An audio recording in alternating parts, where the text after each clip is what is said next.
Boleh. Okay.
Okay, lagi 3 minit kita start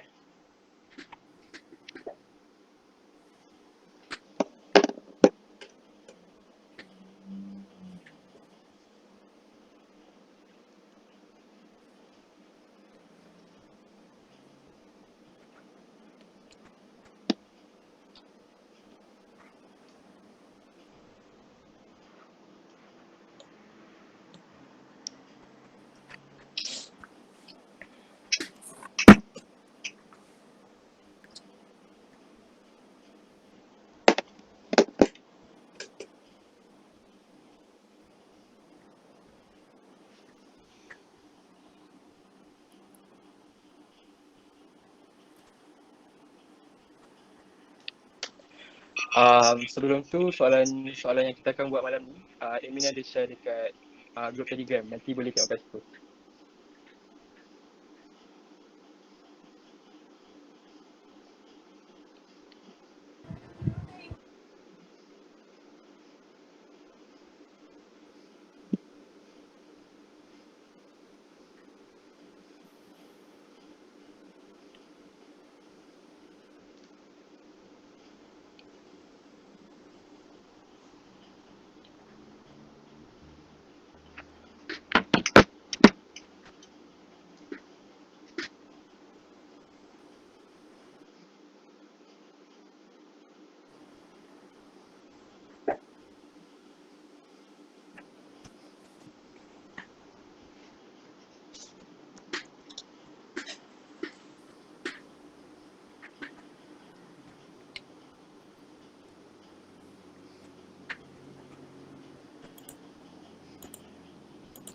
Okay, jam saya pun dah pukul 8.59.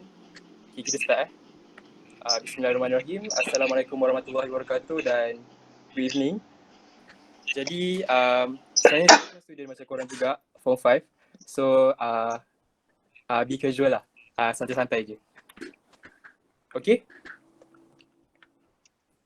Kalau ready, boleh komen dekat chat.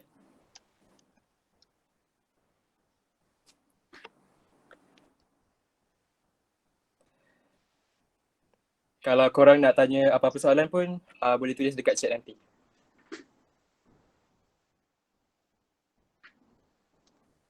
Okay, without further ado, kita start dengan first question. First question ni soalan indices.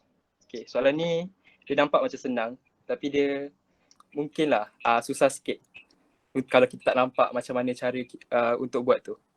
Okay. Soalan bagi 10 dalam kurungan 4 kuasa M tambah 1 sama dengan 5. Jadi, first of all, yang 10 ni, kita kena pindah dia pergi belah kanan dulu. So, jadi 5/10. And then, 5/10 ni, kita mudahkan dia, kita dapat 1/2. 1/2 juga bersamaan dengan 2 negatif 1.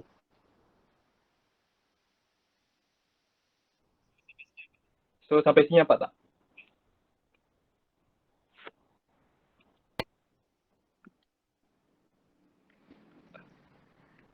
Okay. So, yang dekat bahagian kiri ni, dia 4 kuasa M tambah 1. Tapi yang kat sini, kan dia punya base number 2. So, kita belum boleh selesaikan lagi sebab kita kena samakan base number dia. Jadi yang 4 ni, kita tukar jadi 2 kuasa 2. Okay, and then 2 ni, kita darab dengan M dan kita darab dengan 1. Jadilah dia 2 kuasa 2M tambah 2 sama dengan 2 kuasa negatif 1. Okay. So, bila dia punya base number dah sama, sini 2, sini pun 2, kita dah boleh compare dia punya power yang ni. 2M tambah 2 dengan negatif 1. So, dapatlah equation ni. Okay. Bila kita dah selesai equation ni, kita selesaikan. So, kita dapat M sama dengan negatif 3/2.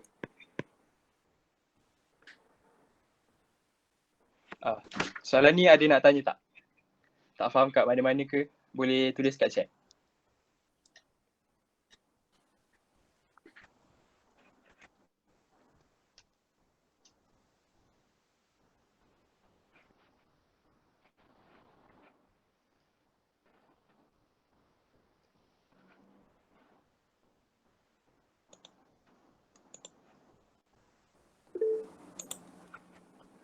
Okay, saya tengok macam ramai faham.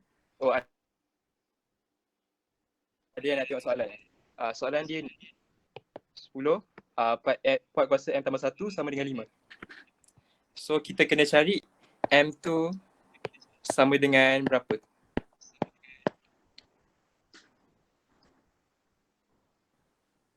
Okay. Kalau semua okay, saya proceed soalan seterusnya.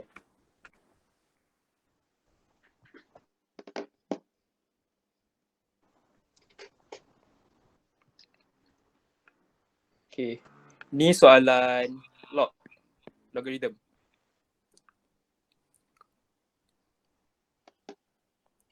Oh, screen hilang Kejap Terhilang.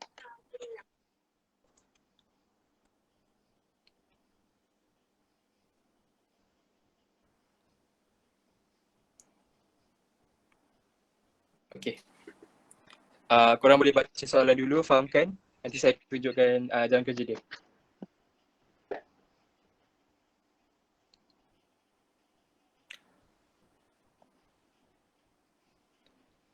Okay. Kita tengok dulu soalan ni. Given that log M U square V sama dengan X and log M V over U equals to Y. Maksudnya dia bagi dua equation. Ni equation pertama dengan yang ni equation yang kedua. Lepas tu, soalan dia nak express log M U V in terms of X, N or Y. Maksudnya kita dah tak nak dah log tu. Kita nak tukar log tu semua jadi X atau Y. Okay, first of all, yang first equation ni, kita jadikan dia macam ni. Ni kan dia dah bergabung kan, log M U square V. So, kita pecahkan dia. So, dia boleh jadi 2 log MU tambah log MV equals to X. So, kita dapat dia sebagai first equation. Faham tak kenapa dapat macam ni? Kalau faham, boleh komen faham.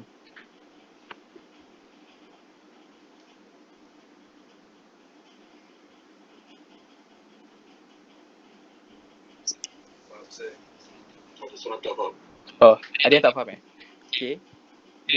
Saya tunjuk Kan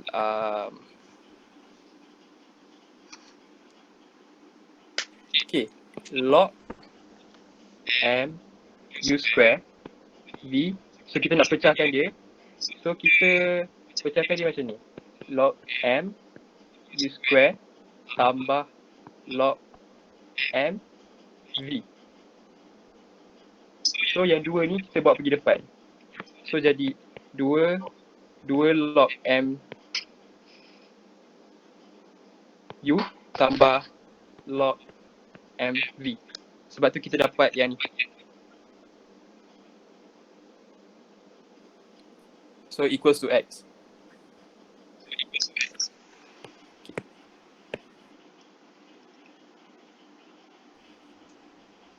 Okay.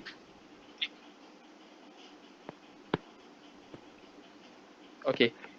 Seterusnya yang equation kedua, log M U over V sama dengan Y kan. So kalau log tu dia macam ni, dia bahagi V per U, maksudnya dia jadi tolak. So log M V tolak log M U. So dapat macam ni. So equals to Y. Okay. So daripada equation kedua ni, kita boleh dapatkan value untuk log MV. So yang log MU ni pindah sana, so jadi macam ni. Y tambah log MU. So bila kita ada equation log MV sama dengan something ni, kita substitute dia masuk dekat equation yang pertama tadi.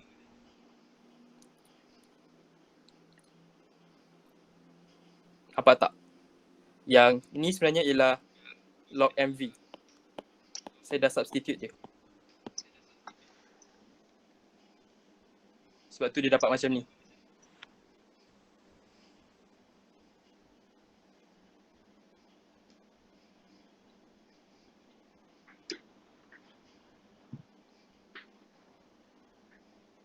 Okay. Seterusnya, kita boleh selesaikan equation ni untuk kita dapat log MU tu dapat berapa. So kat sini 2 log MU tambah log MU, kita dapat 3 log MU. Lepas tu X yang Y ni kita pindah sana, so jadi X tolak Y. Okay. So kita dapat yang log MU ni equals to X tolak Y over 3. Okay. So yang nilai log MU ni kita masukkan balik dekat equation yang ketiga tadi. So jadilah macam ni. Log MV sama dengan Y tambah X tolak Y per 3. So kita selesaikan equation ni, kita dapat 2Y tambah X per 3. Sebenarnya jalan kerja perlahan dia macam ni.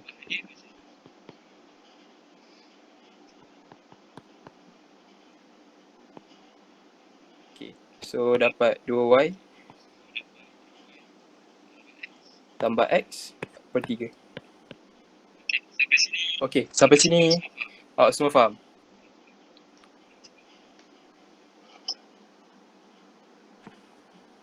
Faham, sir. Full board tanya dia memang kalau bagi tolak tu bagi tu tolak, darab tu tambah. Log memang macam tu. Boleh refer balik dekat formula log. Okay. Kita dah ada nilai log MV dengan log MU tadi.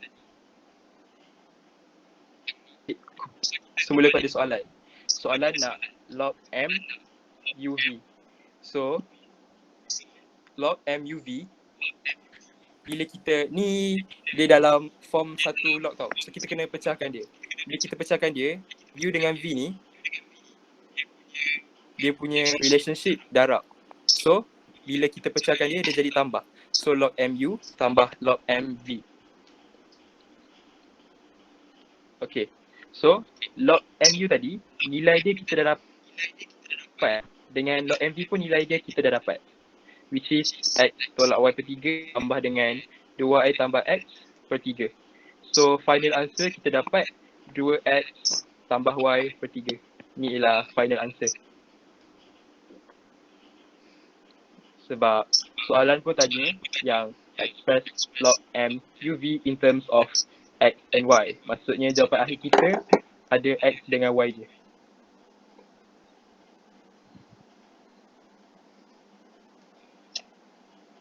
Macam tu. Okay, saya buka soalan. Ada yang nak tanya tak?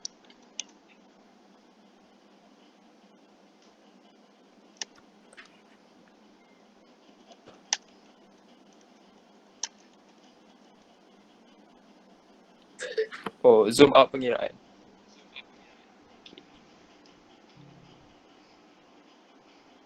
Kalau korang terlepas ke apa, nanti saya nanti admin akan upload jalan kerja penuh dekat tu. So jangan risau.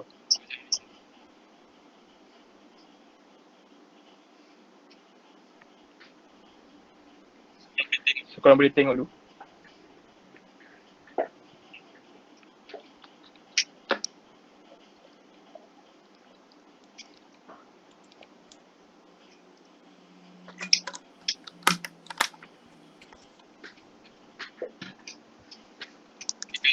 Okay, kalau korang ready untuk soalan seterusnya, boleh komen. Mana dapat equation nombor 3 tu? Oh, equation nombor 3 ni kita ambil daripada equation nombor 2. So kita jadikan log MV tu sebagai subjek. Jadi yang negatif log MU ni kita pindah belah kanan. So jadi Y tambah log MU. So kita dapat equation yang ketiga.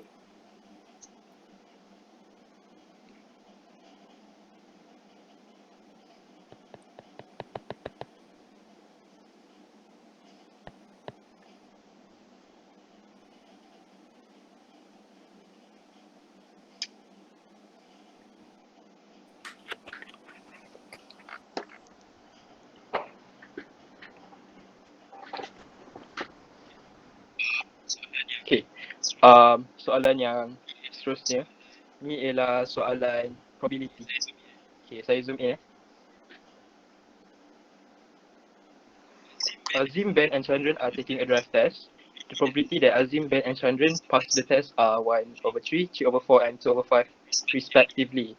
Find the probability that, so yang first question,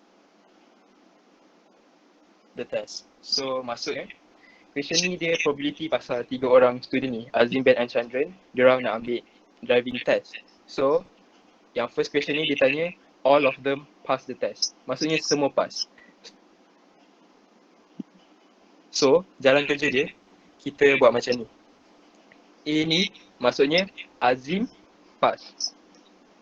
Kalau yang B ni maksudnya Ben pass. Dengan C ni Chandran pass. So kita dah boleh terus jawab soalan ni lah. Sebab dia pun dah bagi probability untuk Azim pass ialah 1/3.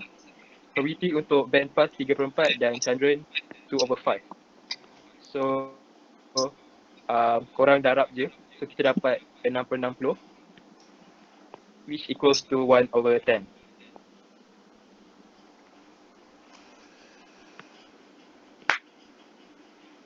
Saya nampak ada yang tanya pasal soalan yang log tadi.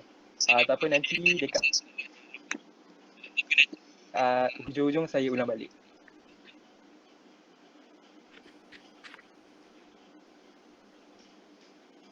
Okay, yang soalan probability A ni faham tak?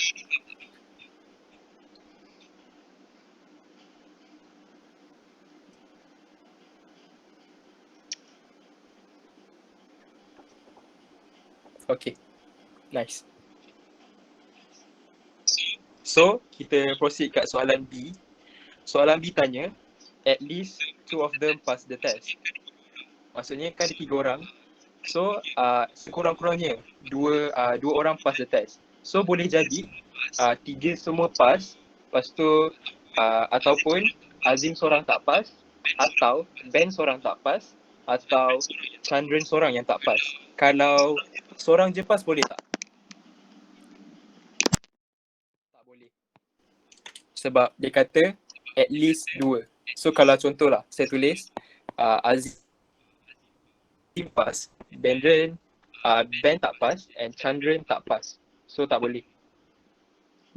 So kita just kira probability untuk yang ini. Okay.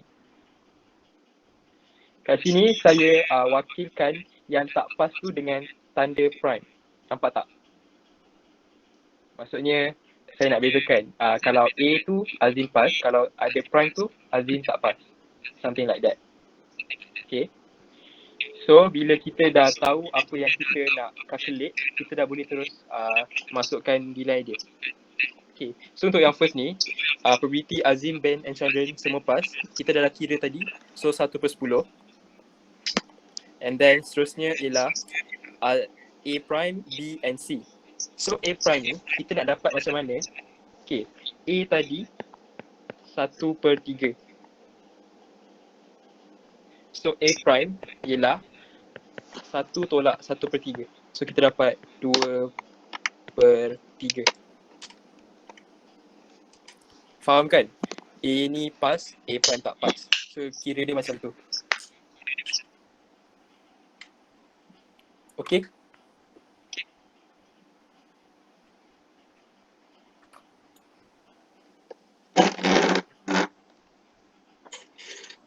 Okay. Nice. So, kita boleh calculate semua sekali. So, untuk yang kedua ialah Azim tak pass, Ben pass and Chandran pass. So, kita just masukkan nilai dia. Nilai dia kita dah ada tadi. So, boleh calculate. Lepas tu, kan dia ada beberapa situasi kan. So, antara situasi tu, hubungan dia kita tambah. Macam ni lah. Contoh yang first, semua pass. Lepas tu tambah dengan yang ni. Lepas tu tambah dengan yang ni. Kalau yang dekat dalam kurungan ni, nampak kan? Kalau dalam kurungan ni, kita hubungan dia kita darab. Macam ni, darab. Kalau antara event tu, kita tambah. Okay, so case dekat sini.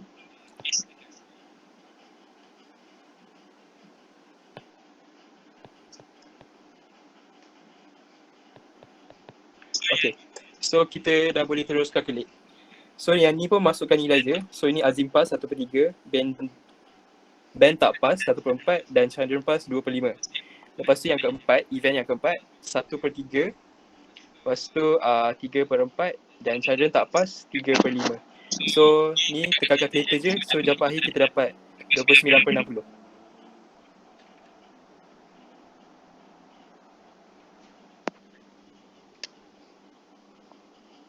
Semua okey ke?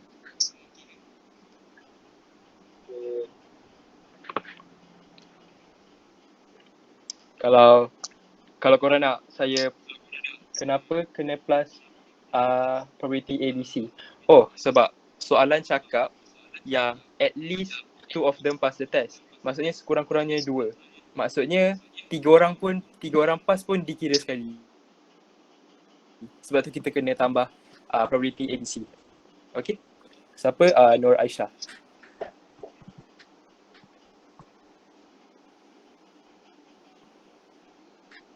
Sebab orang ada yang nak screenshot. Oh, boleh. Saya nak conteng padam-padam ni.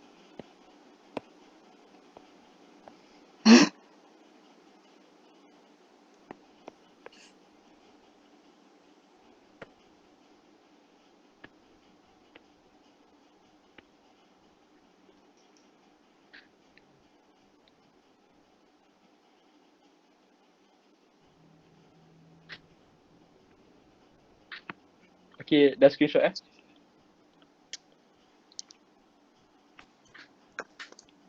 Kalau korang ready untuk soalan yang keempat, boleh cakap ready.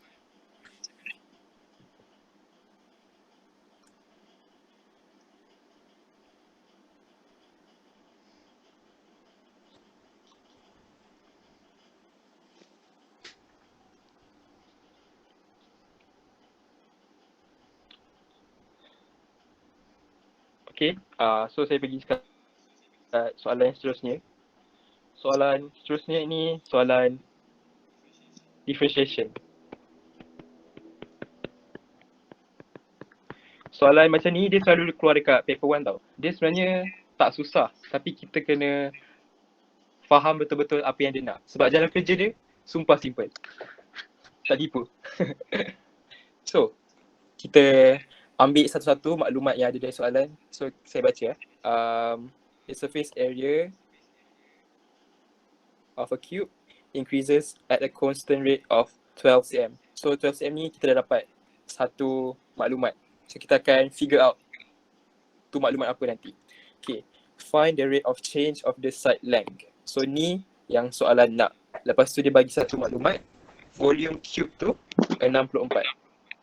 Okay, daripada soalan ni kita boleh keluarkan maklumat apa yang kita ada.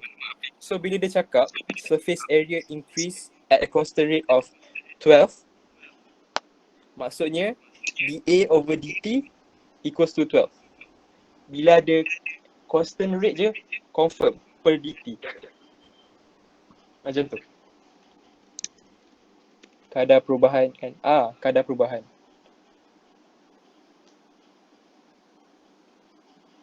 Aini tanya yang soalan probability tadi, pakai NPR pun boleh ke? Saya tak pasti, saya rasa tak boleh sebab ni bukan soalan permutation, dia soalan probability. Tapi tak tahulah kalau korang ada belajar cara lain, boleh share. Okay, berbalik kepada soalan differentiation tadi. So, kita ada dA over dt ni equals to 12. Jadi, soalan dia nak find rate of change of side length. Maksudnya, dia nak ds over dt. Saya anggap yang side tu s tau. So, saya guna dia sebagai s. So, ds over dt.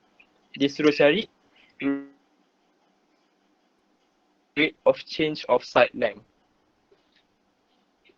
So, kalau kita nak buat soalan kadar perubahan ni ataupun rate of change, so kita nak ds over dt. So, ds ni kita tak kat atas, so bawah dia per something. Okay, anggaplah dA ni belum ada. So, lagi satu darab dengan something, bawah dia dt. So, kita boleh cancel ni. So, kita dapatlah ds over dt. Ni untuk soalan rate of change. Okay, so persoalannya, apa yang kita nak isi dekat tempat yang ni dengan yang ni. Disebabkan soalan tadi dia cerita banyak-banyak pasal total surface area semua tu. So kita ada maklumat pasal tu kan. So kita cakaplah pasal dA. So kita letak dA dekat sini dan letak dA dekat sini. Okay. So kita tengok kita ada dua benda yang kita nak kena settlekan. So ds over dA ni ada tak tadi? Nilai dia ke dalam soalan ke? Tak ada kan? So kita kena cari yang dA over dt ni kita dah ada, which is 12. Yang tadi dah memang bagi dekat dalam soalan.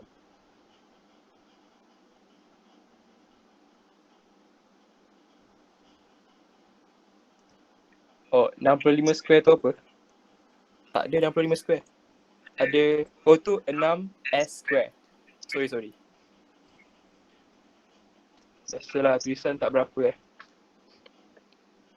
Okay, so yang dA over dt ni kita dah settle sebab kita dapat 12. So kita tinggal nak cari ds over dA ni. Benda ni. Ni yang kita nak cari. So, kalau kita nak cari differentiation of something tu, so kita kenalah tahu yang asal dia dulu. So yang asal dia kita boleh dapat A total surface area sama dengan 6s square. Dia boleh dapat macam mana sebab okay, kita tengok cube ada 6 sisi. So saya anggap yang satu sisi ni panjang dia s. Sini pun s lah kan sebab cube semua side sama panjang. Okay, so untuk satu plane ni dia punya area kan s square. So ada 6 plane, so kita darab dengan 6. So dapatlah 6s square. Okay.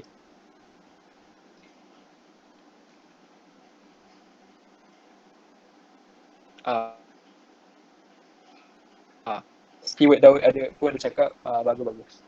Okay, so kita dah dapat A equals to 6S square.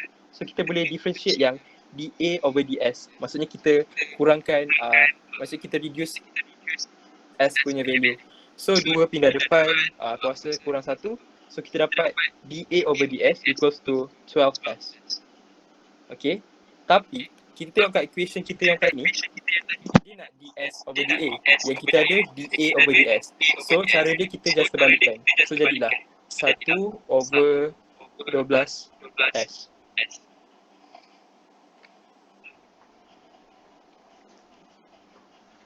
Okay, so kita dah ada dua maklumat yang lengkap. So kita dah boleh masukkan dalam equation. Okay, yang ni 1/12S darab dengan 12.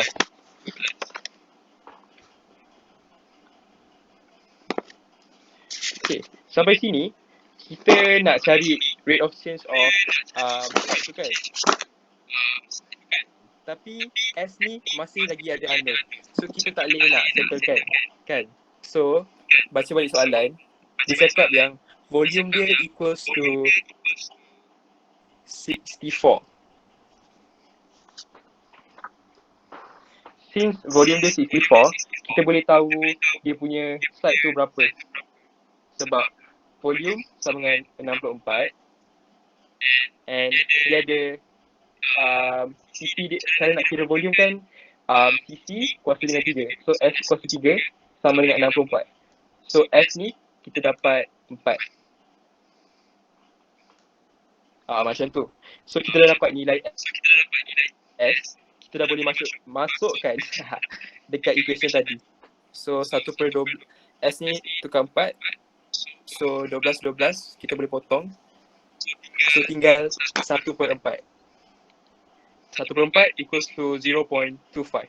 So inilah jawapan dia, which is rate of change of site. Okay, ada unit tak? Tak silap saya, kalau macam AdMath atau MacMode, unit ni tak penting sangat. Tapi kalau nak tulis unit pun boleh juga. Unit dia cm s negative 1. Sebab site ni cm, kalau dt ni time kan, so dia s. So cm bagi s, cm s negative 1.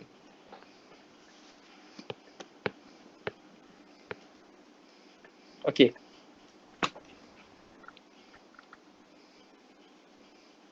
Okay, semua okay? Kalau okay, dA over ds tu apa? dA over ds tu daripada total surface area kita differentiatekan kepada s. So kita dapat dA over ds.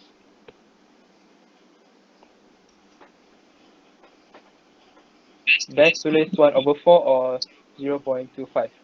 Pada pendapat saya, dia lagi sesuai tulis perpuluhan sebab kita boleh nampak yang dia naik, dia nilai dia berapa banyak. Kalau pecahan, dia macam tak jelas sangat kan. 1/4 of something kan. So better tulis dalam bentuk perpuluhan. Tapi kalau ragu-ragu, boleh tulis dalam dua-dua jawapan.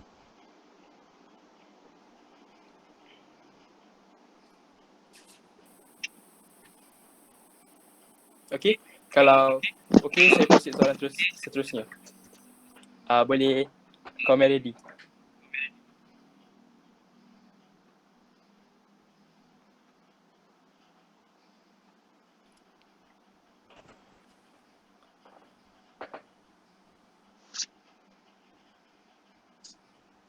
Contoh soalan tu dia kata Nak screenshot. nak screenshot. Boleh.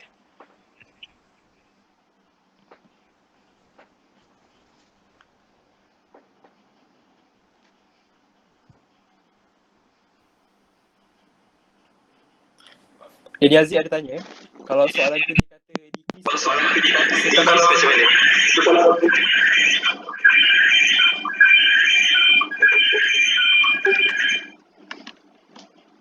Oh, okay. Ada orang tanya, soalan tu dia kata decrease macam mana? So kalau rate of change ni, kalau dia kata decrease, nanti dia dekat jawapan akhir tu kita sendiri dapat dia negative something. Dia macam tu.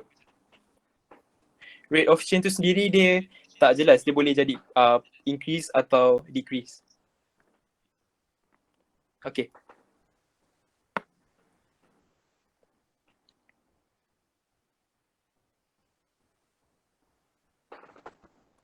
Okay.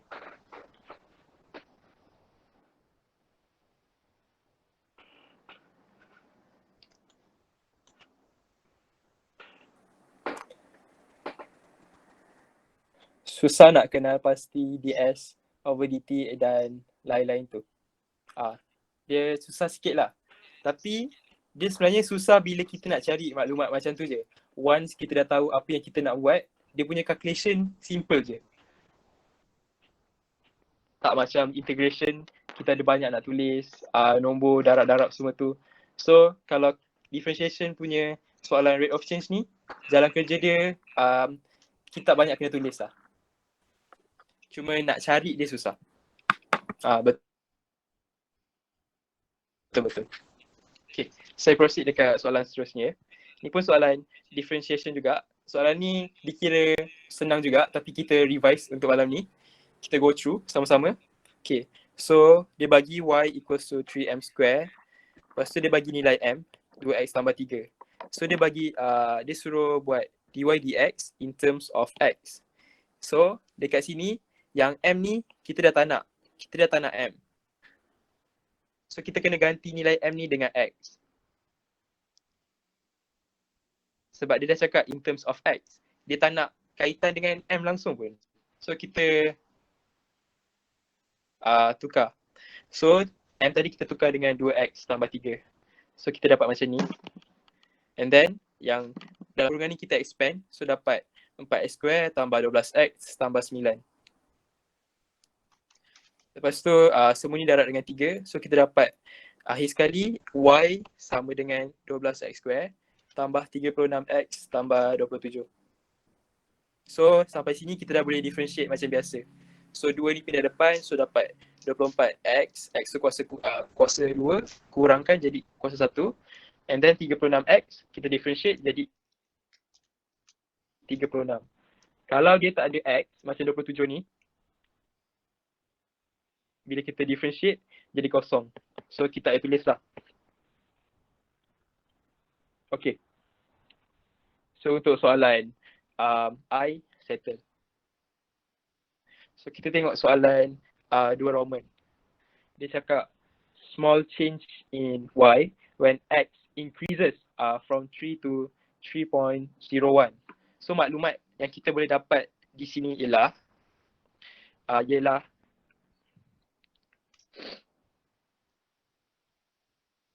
increase in x. So increase in x tu dia dah bagi tahu. Yang ni saya simbolkan dia sebagai delta x. Maksudnya x tu berubah berapa banyak. So kita dapat dia bagi dalam soalan 0.01. Tapi soalan tanya apa small change. Okay, small change untuk y. So small change y saya simbolkan dia sebagai delta y. So dia punya formula asal sebenarnya macam ni. Small change y per small change x sama dengan dy over dx.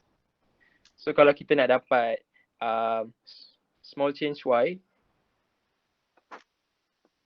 small change x ni kita bawa naik atas. So jadilah dy dx darab dengan small change x. 12x tambah 18 salah. Ini untuk dy dx ke? Mana dapat 18 tu Okay. So berbalik kepada soalan yang ni. Value untuk dy dx tadi kita dah dapat, which is 24x tambah 36. So kita darabkan dengan small change x, which is 0.01. Tapi kita ada x ni kan. Kita tak tahu nak gantikan x ni dengan apa. So kita tengok balik soalan yang dia cakap yang x increases from 3 to 3.01. So nilai X tu kita gantikan dengan nilai X yang asal, which is 3. Kalau 3, betul. Kalau kita gantikan X tu dengan 3.01, dia jadi salah. Tak boleh. Kita kena gantikan dia dengan nilai yang asal. Okay. So kita dah masukkan nilai X. Kita dah boleh kira macam biasa. So kita dapat yang small change Y equals to 1.08. This will be the final answer.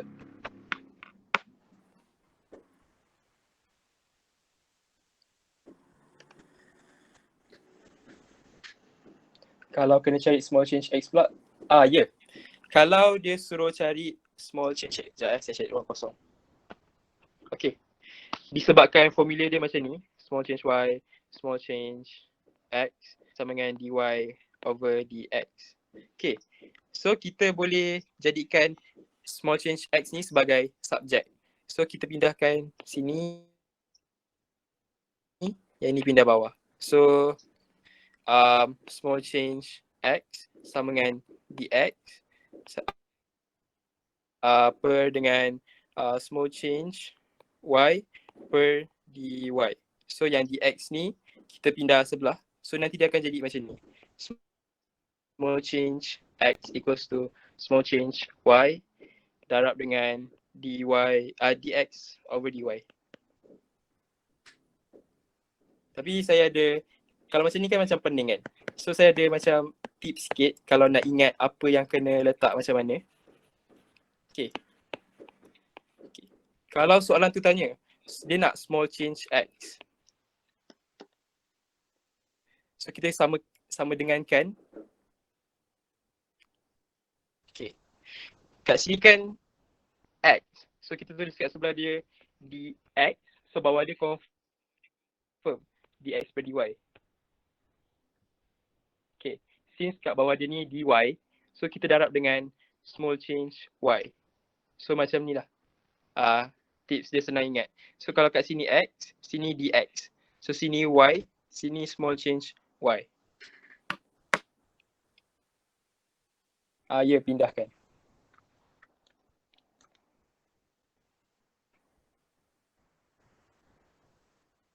Okay, faham.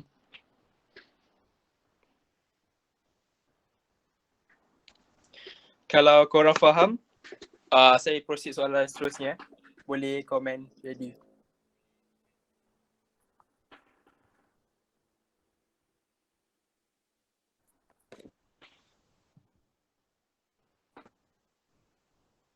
Okay, korang boleh tengok dulu soalan ni. Dia nak screenshot. Oh, okay.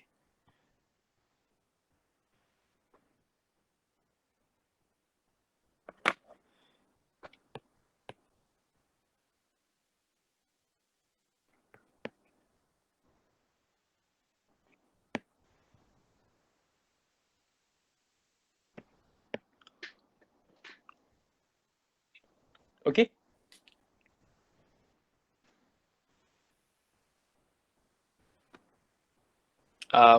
Saya proceed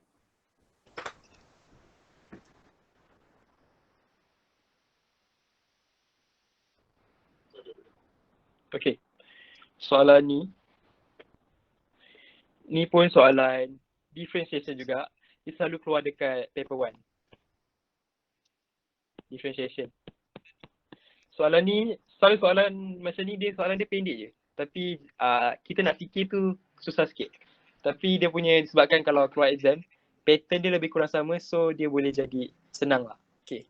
So dia bagi tahu yang normal to the curve y equals to x square minus 5x at point P is parallel to the straight line y equals to negative x plus 12.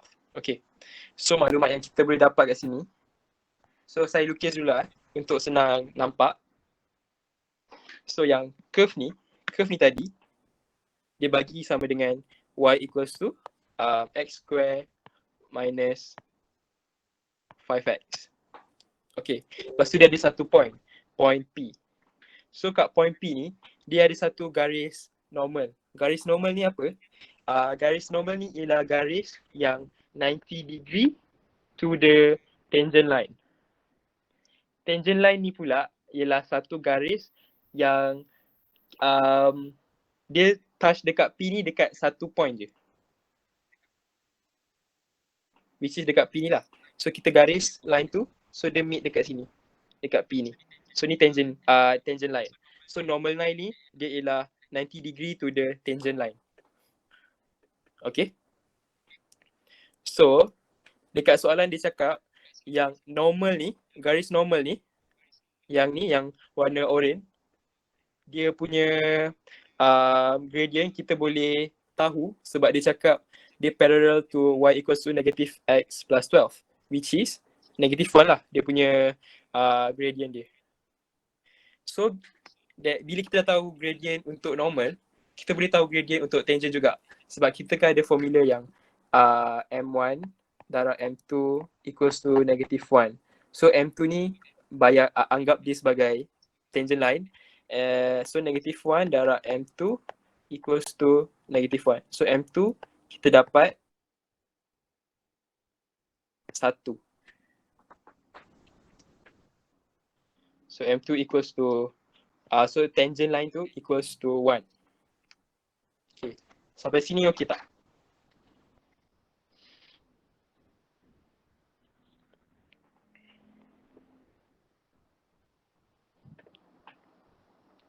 Okay. So saya proceed So saya nak cerita sikit. Kalau kita ada curve ni dia punya sebabkan dia melengkung, so dia punya gradient dekat setiap point pada curve tu adalah berlainan. Okay, bayangkanlah dekat P ni, okay, andai kata dia punya gradient 1. So contohlah, dekat sini saya letak Z. Kat sini gradient dia mungkin lain. Sebab dia kan curve, takkanlah dia boleh sama kan. Unless dia macam straight line, kita boleh faham yang kat sini pun sama, kat sini pun sama. So gradient dia sama. dy dx gradient function. Maksudnya gradient kepada fungsi tersebut. Fungsi tersebut maksudnya curve ni lah. Okay. So, kita dah tahu yang gradient of the curve at P ni equals to 1. Jadinya, gradient curve dekat P ni dia sama dengan gradient of the tangent dekat P. So kita dapat gradient tangent dekat gradient of the tangent, kita dapat 1 kan. So kita boleh samakan dia dengan dy dx yang curve tadi tu.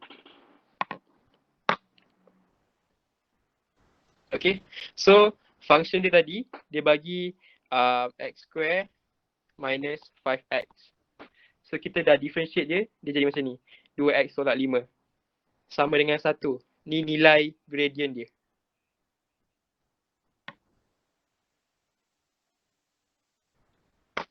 So kita dah ada equation macam ni, kita boleh cari nilai x tu berapa.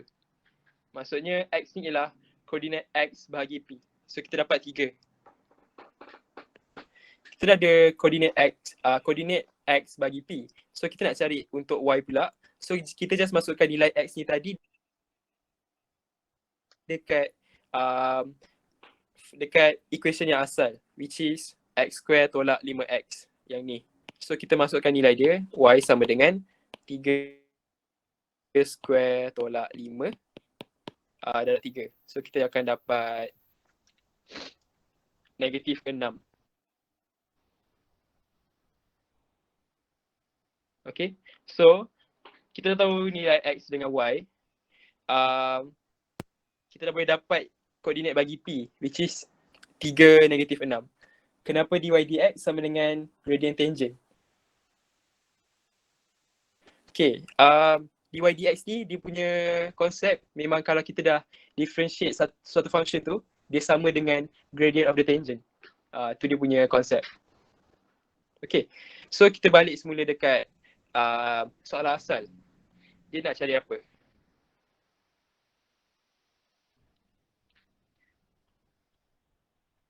Okay, dia suruh cari equation of the normal to the curve at point P. So, maksudnya dia nak cari equation yang warna orange ni. Dia punya normal line. So, y equals to something lah kan. So nak cari benda tu. So kita dah ada gradient. Lepas tu kita dah ada salah satu point yang kena dekat line tu, which is coordinate P. Pun kita ada. So kita dah boleh cari equation dia dengan mudah. So equation of the normal. So ni ada formula ni, ada jumpa dekat tajuk coordinate geometry. So Y tolak dengan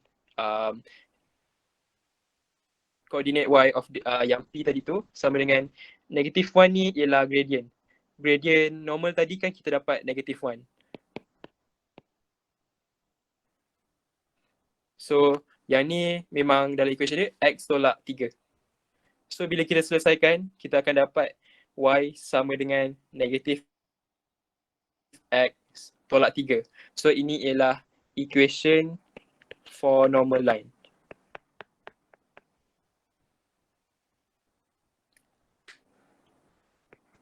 So andai kata dia tanya equation for tangent, so kita just tukar yang -1 ni dengan 1 sebab gradient untuk tangent tu 1. Macam tu. So selesaikan macam biasa. Tapi sebab soalan ni tanya equation of normal dan kita guna gradient untuk normal tadi lah, which is -1. C tak ada. Oh, boleh je pakai YMX plus C. Kau pakai YMX plus C. So Y tadi -6, M -1, X 3. So dapat C ni -3.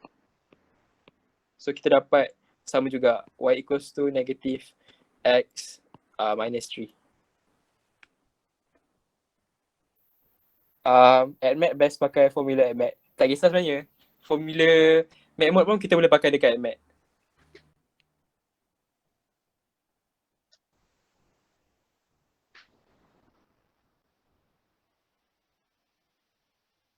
My teacher cakap tak boleh. Yang mana AdMat ni formula dalam MatMod je.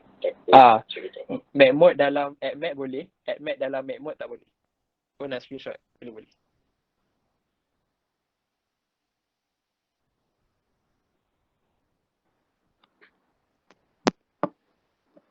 Boleh repeat balik tak yang pasal -1 yang parallel tu? Oh, boleh. Okay. Dia kata yang normal ni parallel to the straight line y equals to -x plus 12. So yang untuk straight line ni, kita dapat gradient dia -1. So disebabkan normal ni, dia parallel dengan straight line tu, so gradient untuk normal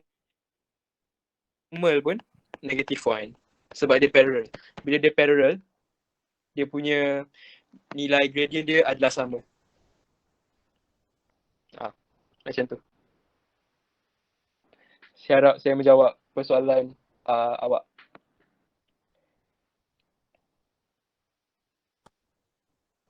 Kena buat DYDX juga ke untuk persoalan normal kalau soalan suruh cari persoalan tangent?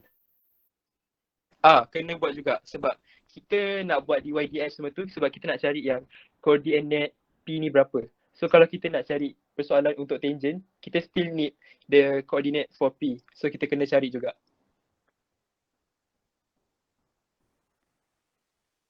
Okay. Saya pergi dekat soalan seterusnya. Ni ialah soalan progression.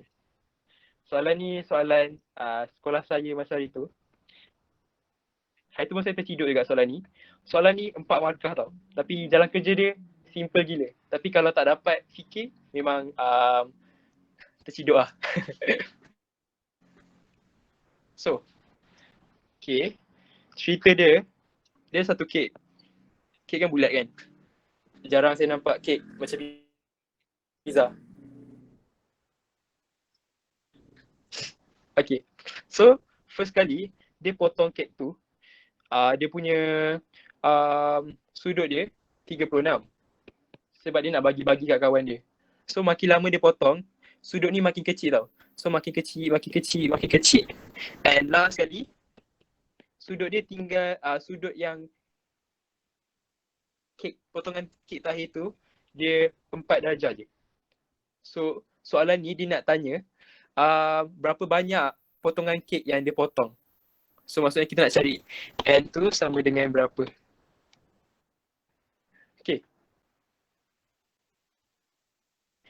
Okay. Kita untuk soalan macam ni, kita ada satu formula at MAT. Soalan formula ni dia tak sediakan dekat kertas formula tau. So kena ingat sendiri. Tapi dia boleh diterima dalam at MAT sebagai jalan kerja. So Sn equals to N over 2 dalam kurungan A tambah L. A ni ialah first term. First term. Yang L ni ialah last term. Okay. So Sn ni maksudnya total dia. Total kek tadi tu, darjah dia punya sudut ada 360 kan. So kita tulis 360. Kemudian yang untuk first term, yang first kek yang dia potong, sudut dia 36. Tambah dengan last term, yang last kali tu dia potong dapat 4 je darjah dia. So kita selesaikan. So dapatlah N ni 18. Best soalan ni 4 markah. Soalan ni 4 markah. Tapi kalau tak tahu, kalau tak ingat formula ni, memang terus kosong lah.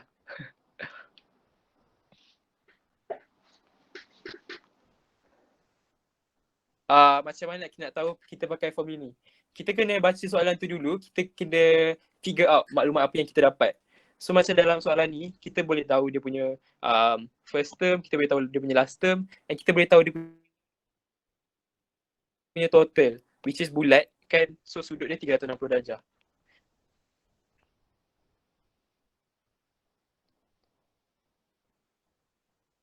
Bila dia bagi last term je, formula ni boleh guna. Kalau dia tak bagi last term, kita kena guna formula yang biasa tu.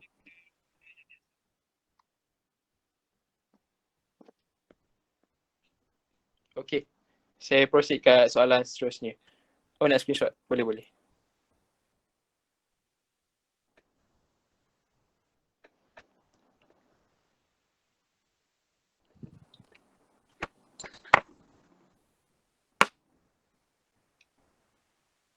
Ada orang tanya kalau pakai formula biasa dia dapat ke? Kalau pakai formula biasa pun boleh dapat juga, tapi jalan kerja dia panjang. Sebab kita tahu yang first term tu, so kita boleh cari T1. So nanti kita dapat yang A, kita dapat dia punya common difference R. Sebab ni geometrik kan. So boleh juga, tapi nak sampai jawapan akhir tu panjang. So cara ni paling senang. Macam mana nak bezakan soalan tu nak janjang geometrik atau arithmetic? Beza dia, kita kena macam faham soalan tu juga. Kalau macam kek kan, kalau ni dia sudut dia macam kalau arithmetic tu, dia punya perbezaan antara satu term ke term lain, dia macam tambah something atau tolak something. Tapi kalau geometrik tu, dia darab something atau divide by something. Soalan ni dia dah bagi tahu untuk arithmetic. Dia dah bagi tahu. Soalan ni dia arithmetic. Terima kasih. Lepas tu kalau jumpa row of number, korang try darab atau tambah dulu. Dapat ke tak? Contoh kalau dia bagi row of number tu 2, 4, 6, 8 kan. So kita boleh tahulah yang perbezaan dia tambah 2, tambah 2, tambah 2. So kita boleh test dulu. D untuk arithmetic and R untuk geometry. Okay. Seterusnya kita proceed dekat soalan paper 2. Soalan ni soalan probability distribution. Soalan ni dia tricky sikit, tapi sebenarnya jalan kerja dia pun senang juga. Okay.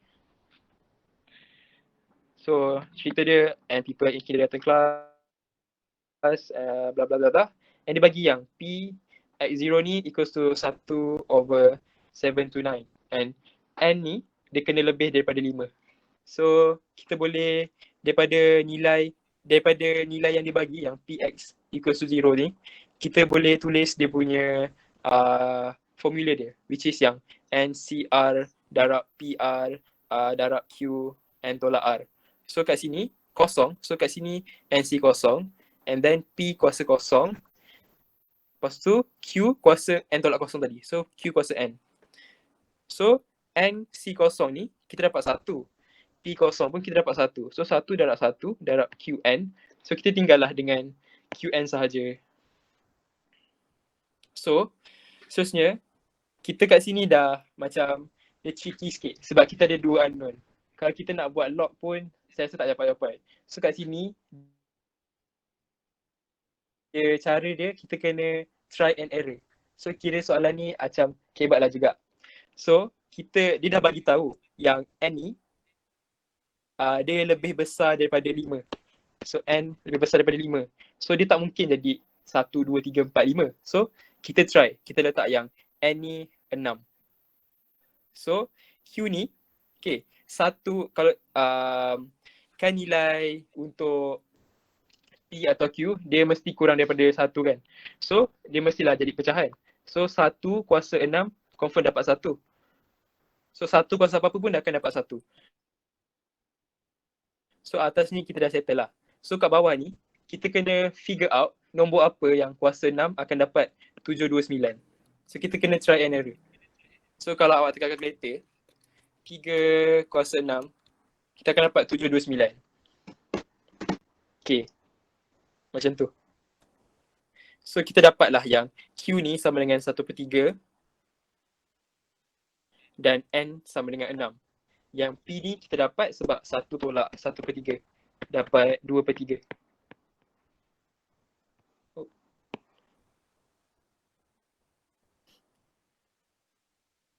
Okay. To the success Q to failure. So kita yeah. Yang P ni success, Q tu ke failure. So dia punya, so bila kita tambah P tambah Q, kita akan dapat 1. Okay, faham So soalan dia tanya probability that a people chosen and randomly wearing spectacle. Maksudnya people, maksudnya seorang. So X equals to 1. So kita masukkan dalam formula dia. So Px1, so NC1 times 2/3 ni P tadi. So ni Q. So kita masukkan dalam formula, kita akan dapat 4 sama dengan 2/3.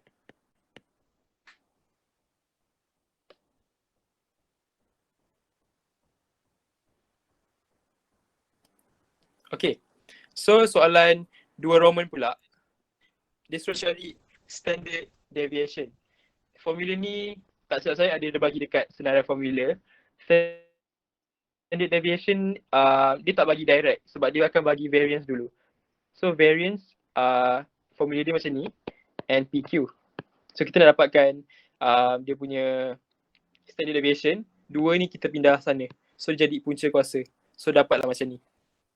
And then kita ada nilai N, ada nilai P, ada nilai Q. So kita just masukkan and then kita dapat jawapan akhir 1.1547. Okay, saya bagi tips kat korang. Kalau tulis jawapan akhir, tulis make sure ada 4 tempat puluhan. Tak kisah soalan apa, tapi nak selamat kita tulis 4 tempat puluhan. Even untuk linear law ke, semua pun 4 tempat puluhan. Okay?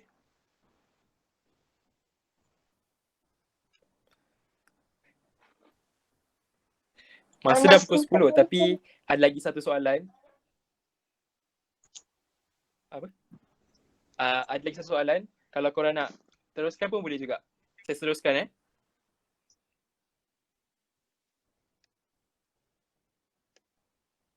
Oh, nak screenshot? Okay.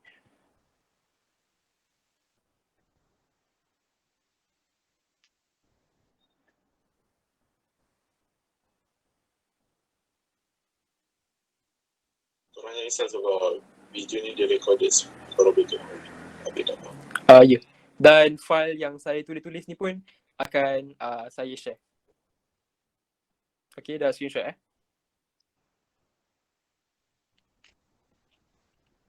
Okay, seterusnya ni soalan paper tu juga. Soalan ni dia pasal proving. So, dia ada campur sikit dengan berkaitan dengan differentiation. So, nak guna jawapan dari sebelum, kena guna 4 titik peluhan ke? Kalau jawapan akhir tu better tinggal 4 titik peluhan. Tapi kalau kita nak bawa nilai nilai sebelum tu yang 4 titik peluhan pun boleh juga. Tapi sebab maksudnya kita dah bunda siap-siap kan. So kita tak naklah bunda yang soalan A dah bunda. Lepas tu soalan B kita bundakan lagi jawapan. So better kita ambil dia punya nilai yang pecahan sebab dia lagi accurate.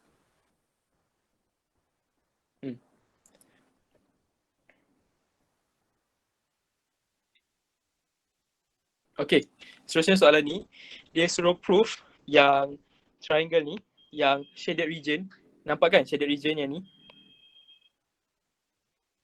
dengan yang ni, dia punya shaded region tu equals to 60 minus 12x plus 6/5x square. So kita kena cari dulu panjang PQR yang which is total ni. So panjang sini 12 darab dengan 10 bagi 2 kita dapat 60 kan. Lepas tu kita tolak yang rectangle ni. X, so ini X, sini Y. Panjang dia Y, lebar dia X. So area untuk triangle tu ialah XY. So kita dapat area shaded dia ialah total which is yang triangle besar ni 60 tolak dengan XY. So area shaded dia ialah 60 tolak XY.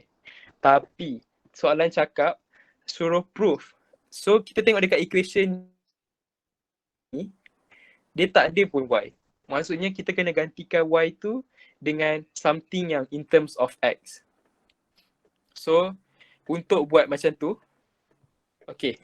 So kita ada cara dia which is kita pakai ratio. Okay. Okay, mula-mula kita tengok yang triangle kecil ni, BCR. Okay, dia punya yang panjang dia, CR ni kan 12 tolak Y. Lepas tu kita compare dengan panjang segitiga besar iaitu 12. Sama dengan kita tengok dia punya sisi yang tegak tu pula, yang vertical punya length. So X. Lepas tu kita compare dengan yang besar punya, yang panjang untuk yang segitiga besar iaitu 10. So kita dapat equation macam ni. Sampai sini faham tak? Jadi kita pakai teknik ratio sebab nanti bila kita buat calculation ni, kita boleh dapat Y tu equals to X something macam tu. Okay.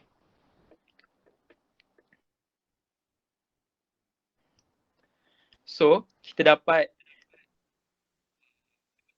kita buat jalan kerja dia. So 12 darab sana, so 12x, 10 darab sini. So 120 tolak 10y. So kita buat equation ni, selesaikan, kita dapat y equals to 120 minus 12x over 10.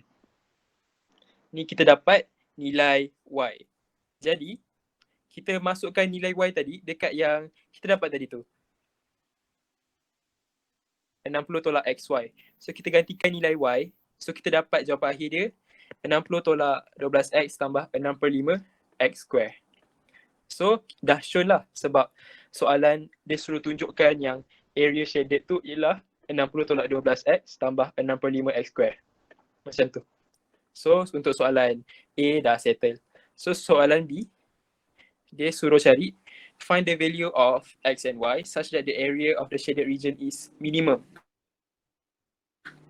Okay, kalau dia bagi tahu macam minimum ke maksimum value macam tu, maksudnya kita kena pakai formula dy over dx sama dengan kosong. Tapi tak semestinya dy dengan dy. So dia boleh jadi DA, bergantung dekat soalan.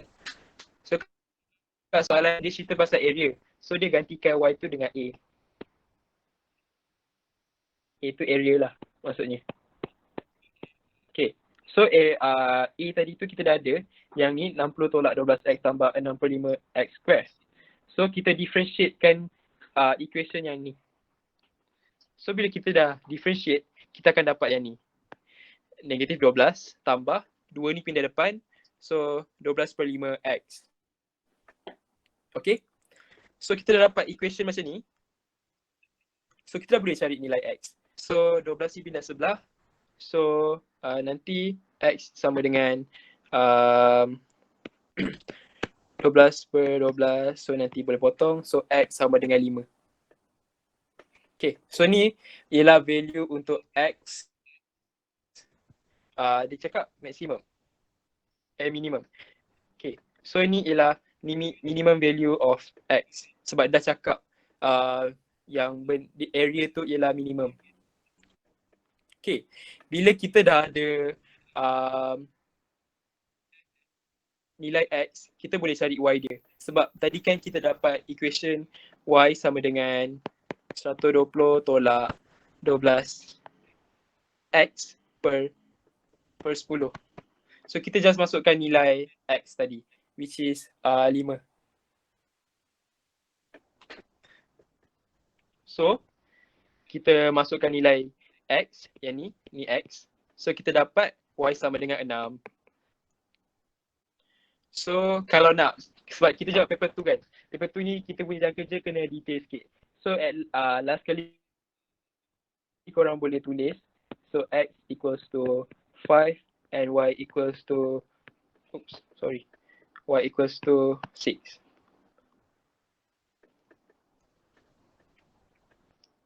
Titik 3 bertinda ni dia conclusion. Maksudnya last kali kita nak simpulkan apa. Macam tu.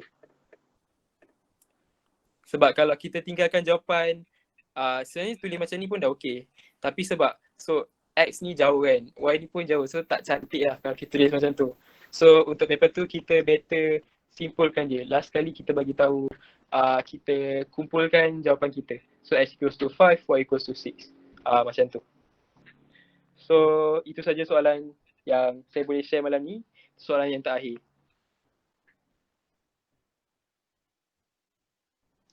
Kalau korang nak screenshot, boleh juga. Okay, screenshot yang ni dulu. Dia tak muat, dua-dua.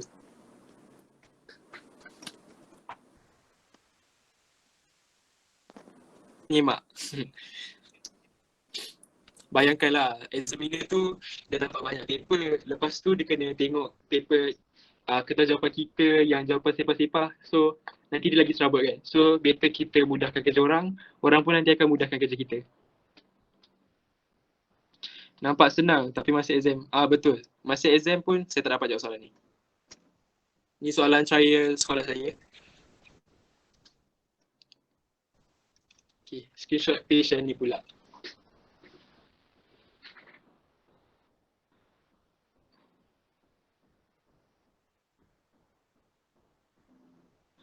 Kalau ada soalan yang tak faham, boleh PM. PM saya boleh, ataupun video kita malam ni nanti akan post kat YouTube. So you tengok YouTube tu dulu, you fahamkan balik. Kalau tak okey juga, you boleh PM saya. Okay. So tu saja daripada saya malam ni. X per 10 dapat dari mana? Mana X per 10?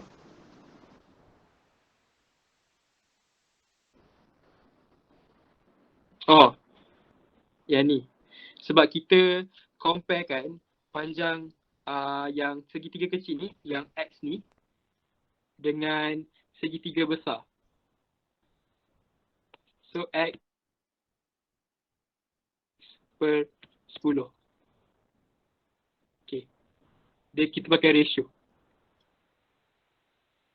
Okay. So saja daripada saya. So saya minta maaf kalau ada kekurangan ke apa. So saya harap korang tak putus asa. dalam jalan AMAT ni sebenarnya mentality. So jangan putus harapan dan banyakkan latihan, dan juga kalau tak faham apa-apa boleh discuss dengan kawan apa semua. So terima kasih, dan juga minta maaf kalau ada apa-apa salah ke terkurang ataupun apa-apa. Thank you, sir. Okay, tak payah panggil sir, kita sebaya kot.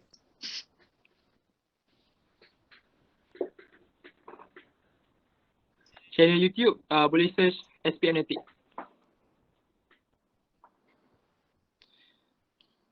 Welcome. Nak IG? Mana boleh.